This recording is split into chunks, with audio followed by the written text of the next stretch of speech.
আজ এই বেগুনগুলো ছিঁড়েই বাজারে নিয়ে যাই। বেগুনগুলো যে বাজারে খুব হয়েছে। এতগুলো বেগুন একসাথে বাগানে থাকলে যে পোকা ধরবে। তার চেয়ে বরং সবগুলো বেগুনই বিক্রি করে ফেলি। বেগুনগুলো সব বাজারে নিয়ে বিক্রি করে যে টাকাগুলো পাবো, তাই দিয়ে আজ বড় দেখে একটা রুই মাছ কিনে আনবো। আহা! আজ কতদিন পর রুই মাছ দিয়ে ভাত খাবো। প্রতিদিন তো কোনো না কোনো মাছ খাওয়া হয়, কিন্তু রুই মাছ তো আর খাওয়া হয় না।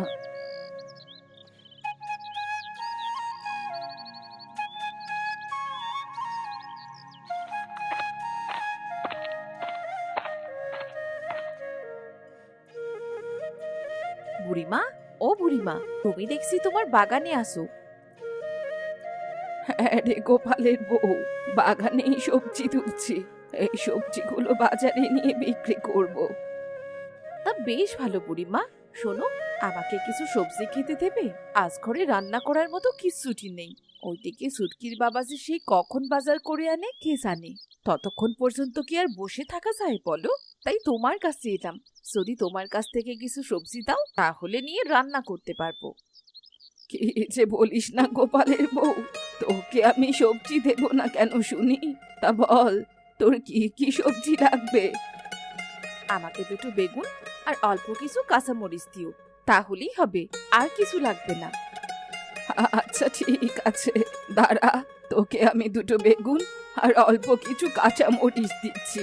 আর শোন, আমি একটু পরেই বেগুনগুলো নিয়ে বাজারে যাব। ততক্ষণে আমার বাগানটা একটু দেখে শুনে রাখিস। গরু ছাগল যেন আবার বাগানের ভেতর প্রবেশ না করে। যদি একবার প্রবেশ করে ফেলে, তাহলে কিন্তু পুরো বাগানটা নষ্ট করে ফেলবে, বুঝলি? আচ্ছা বুড়িমা, ঠিক আছে। কোনো গরু ছাগল তোমার বাগানের কোনো ক্ষতি করতে পারবে না। আমি তোমার বাগান ঠিকঠাক মতোই দেখে রাখবো। তবে দাঁড়া, তোকে কিছু কাঁচা মরিচ আর দুটো বেগুন দিচ্ছি।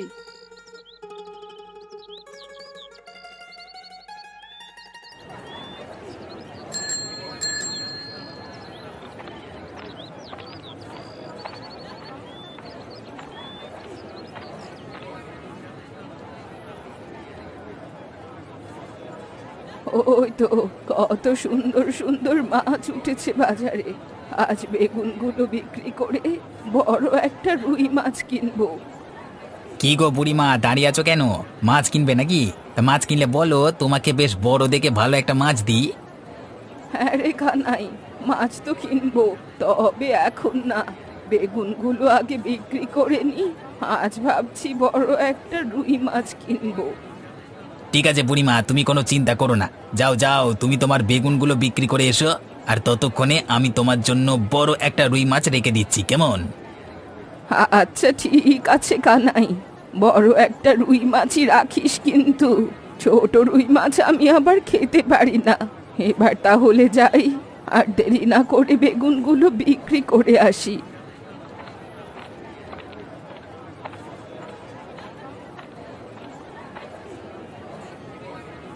এই বেগুন আছে গো, বেগুন নিয়ে নিন বেগুন।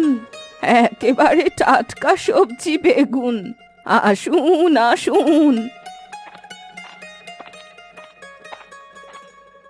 এই যে বুড়িমা, তোমার এই বেগুনের দাম কত?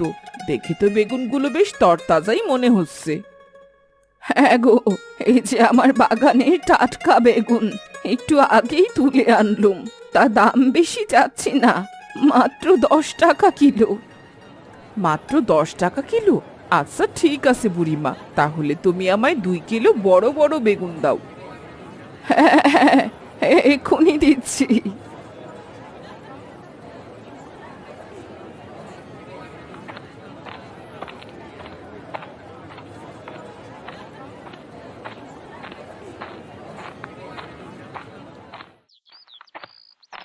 বাপ রে বাপ, রুই মাছটা তো বেশ ওজন।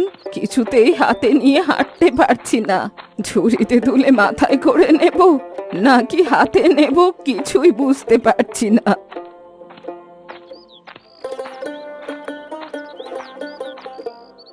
আরে ও বুড়িমা, এত বড় একটা রুই মাছ কত টাকা দিয়ে কিনলে গো? আরে দেখে তো বেশ বড় মনে হচ্ছে। আরে হ্যাঁ রে, বড় একটা রুই মাছ খেতে ইচ্ছে করলো, তাই কিনে আনলাম। দাম রেখেছে পুরো 250 টাকা। এত বড় একটা রুই মাছ তোমার কাছ থেকে 250 টাকা রাখলো? ব্যাপার কি বুড়িমা, এত কম দামে এত বড় মাছ কি করে কিনলে? আরে আর বলিস না, মাছের দোকানদার আমার খুব পরিচিত। সব সময় ওর দোকান থেকে মাছ কিনি তো, তাই একটু দামটা কম রেখেছে। তা বেশ ভালোই হয়েছে বুড়িমা। যাও, এবার তাহলে বাড়ি গিয়ে রুই মাছটা রান্না করে একা একা খাও। তবে একা তো তুমি এত বড় একটা মাছ খেতে পারবে না মনে হয়। কে বলেছে খেতে পারবো না? একবেলা দুবেলা করে ঠিক খেতে পারবো, ও নিয়ে তুই ভাবিস না। এবার আমি গেলাম তাহলে। আচ্ছা বুড়িমা, যাও।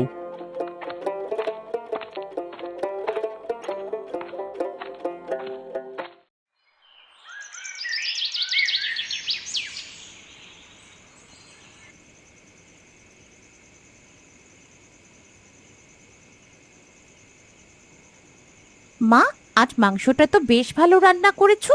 ইস, কি সুন্দর ঘ্রাণ বেরোচ্ছে। ঘ্রাণে যে আমার পেট একেবারে ভরে যাচ্ছে মা। হ্যাঁ রে চুটকি মা, ঘ্রাণ নেওয়ার পাশাপাশি মাংসও খা। আজ তো বাজার করতে দেরি হয়ে গেছিল। মাছের বাজারে গিয়ে দেখি কোনো মাছ নেই। কি আর করবার, শেষ পর্যন্ত মাংসের দোকানে যেতে হলো। সেখান থেকেই 1 কিলো মাংস কিনে বাড়ি ফিরতে হলো, নয়তো তোর মা আমাকে আর আস্ত রাখতো না। আজ তো রাখবো কি করে বলো তো? তোমার প্রতিদিন যে এত দেরি করে বাজার করতে করতে রান্নার সময় চলে যায়, বলে কি আর একটু তাড়াতাড়ি বাজারটা করে আনতে পারো না? তাহলেই তো সময় মতো রান্নাটা করতে পারি।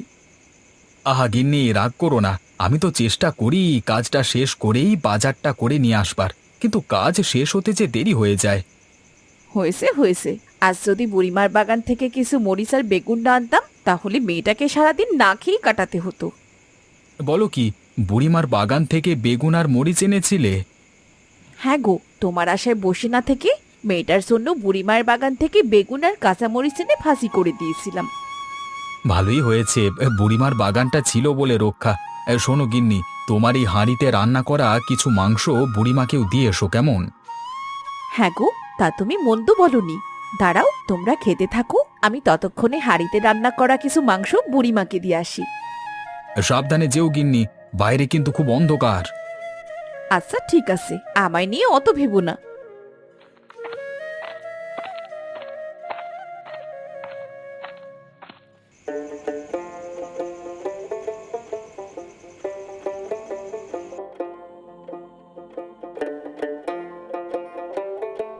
না, আজকে রুই মাছটা তো অত মজা লাগছে না।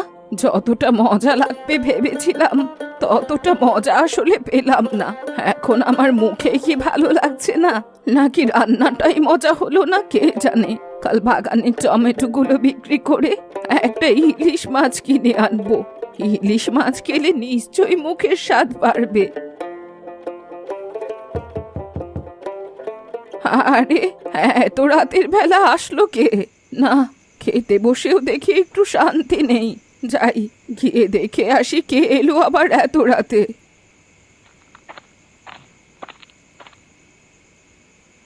আরে গোপালের বউ যে, তা এত রাতে হঠাৎ তুমি আমার বাড়িতে কেন?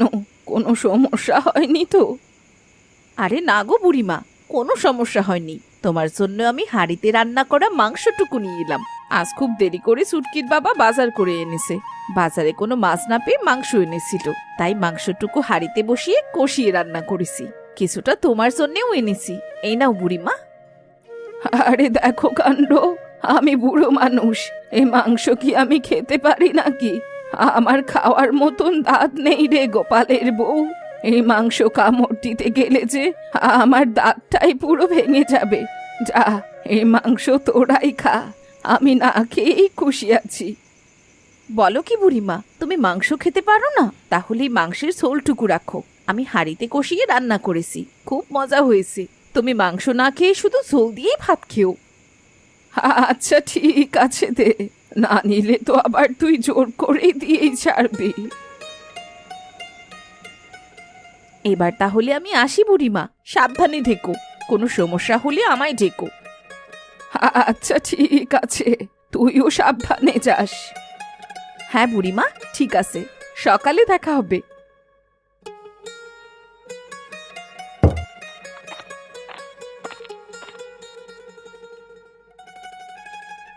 আরে বাহ, কি সুন্দর ঘ্রাণ বেরোচ্ছে মাংসের তরকারি থেকে।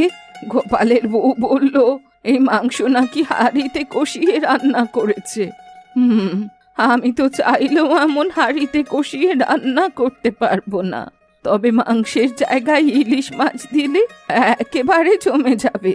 এই তো কাল বাগানের টমেটোগুলো বিক্রি করেই বাজার থেকে ইলিশ আর একটা হাঁড়ি কিনে আনবো। এরপর সেই হাঁড়িতেই ইলিশ কষিয়ে রান্না করে খাবো।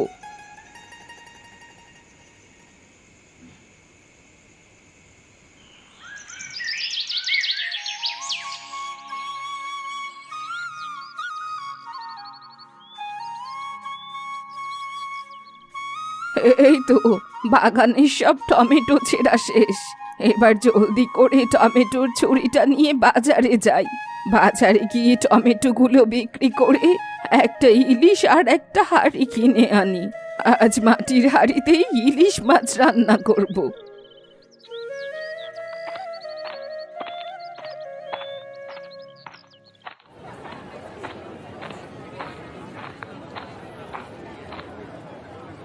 কি গো বুড়িমা, আজ কি মাছ রাখবো তোমার জন্য? রুই না কাতলা, বলো কোনটা দেবো?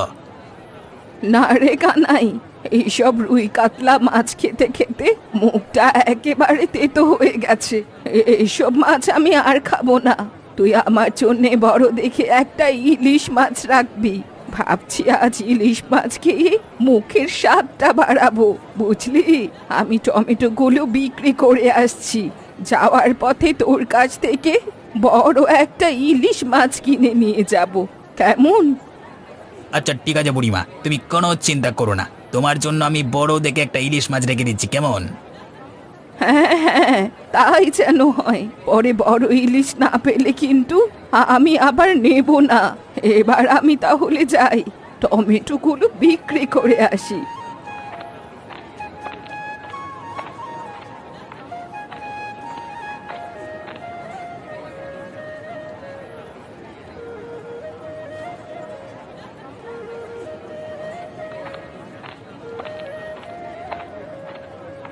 যাক বাবা, অবশেষে আমার সবগুলো টমেটো বিক্রি করা শেষ হলো। এবার কি একটা মাটির হাঁড়ি কিনে আনি। মাটির হাঁড়িতে ইলিশ রান্না করলে যে বেশ মজা লাগবে।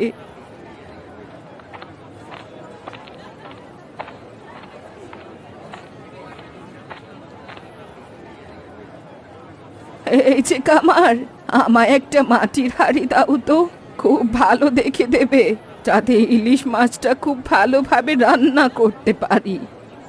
ইলিশ মাছ রান্না করবে বুড়িমা? তাহলে মাটির হাঁড়ি কেন নেবে? মাটির ভাঁড় নিয়ে যাও। ইলিশ মাছ রান্না করবার জন্য মাটির ভাঁড় বেশি ভালো। বলিস কি কামার, মাটির ভাঁড়ে বুঝি ইলিশ মাছ রান্না ভালো হয়? হ্যাঁ গো বুড়িমা, তাহলে আর বলছি কি তোমাকে। শোনো বুড়িমা, সবাই তো ইলিশ মাছ রান্না করে মাটির ভাঁড়ে, আর মাটির হাঁড়িতে শুধু ভাত রান্না করে, বুঝলা? আচ্ছা ঠিক আছে, তাহলে তুই আমায় একটা ভালো দেখে মাটির ভাঁড়ি দে। হ্যাঁ বুড়িমা, এখনই দিচ্ছি। এই নাও তোমার মাটির ভাঁড়।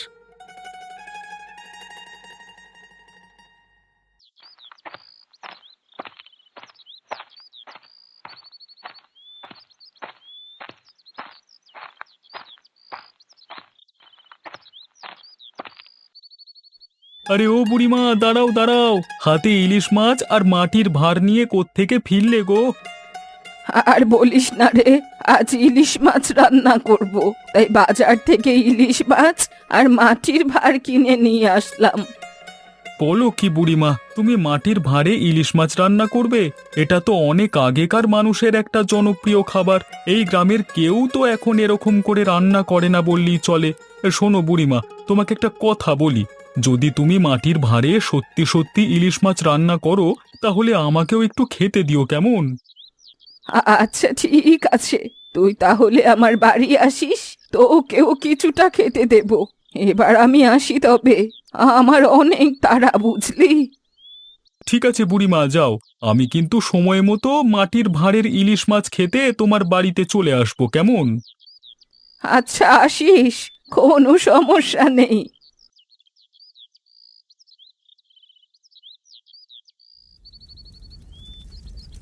আরে বাহ, মাটির ভাঁড়ে ইলিশ রান্না করতেই দেখছি বেশ সুগন্ধ বেরুচ্ছে। রান্নাটা হয়ে গেলেই খাওয়া শুরু করব।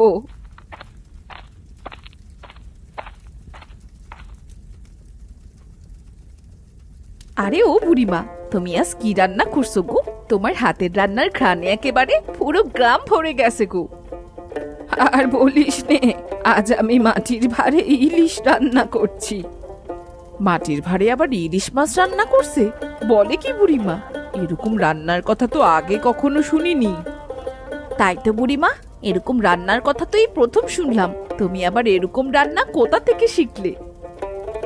এই তো সেদিন তুই মাটির হাঁড়িতে মাংস রান্না করেছিলি, আর তখনই আমার মাথায় চাপলো যে মাটির হাঁড়িতে মাংসের বদলে ইলিশ রান্না করব। যেই ভাবা সেই কাজ, বাজারে গিয়ে একটা ইলিশ মাছ আর মাটির ভাঁড় কিনে এনে রান্না শুরু করে দিলাম। আর তাতেই পুরো গ্রাম তোমার রান্নার খানে একদম ভরে গেল। শোনো বুড়িমা, আজ কিন্তু তোমার হাতের এই রান্না খেয়ে আমরা কোথাও যাচ্ছি না। আচ্ছা ঠিক আছে, তোরা সবাই বস, আমি তোদের মাটির ভাঁড়ে ইলিশ রান্না করে খেতে দিচ্ছি।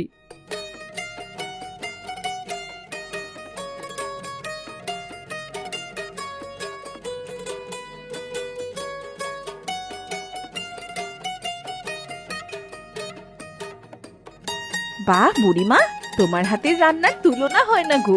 এই প্রথম মাটির ভাঁড়ে ইলিশ রান্না খেলাম। আহ, খেতে কি স্বাদ! সবসময় মাটির হাঁড়িতে মাংস রান্না খেয়েছি, কিন্তু কখনো মাটির হাঁড়িতে ইলিশ মাছ রান্না খাইনি। ওরে, তোদের মতো আমিও প্রথম মাটির ভাঁড়ে ইলিশ রান্না খাচ্ছি রে।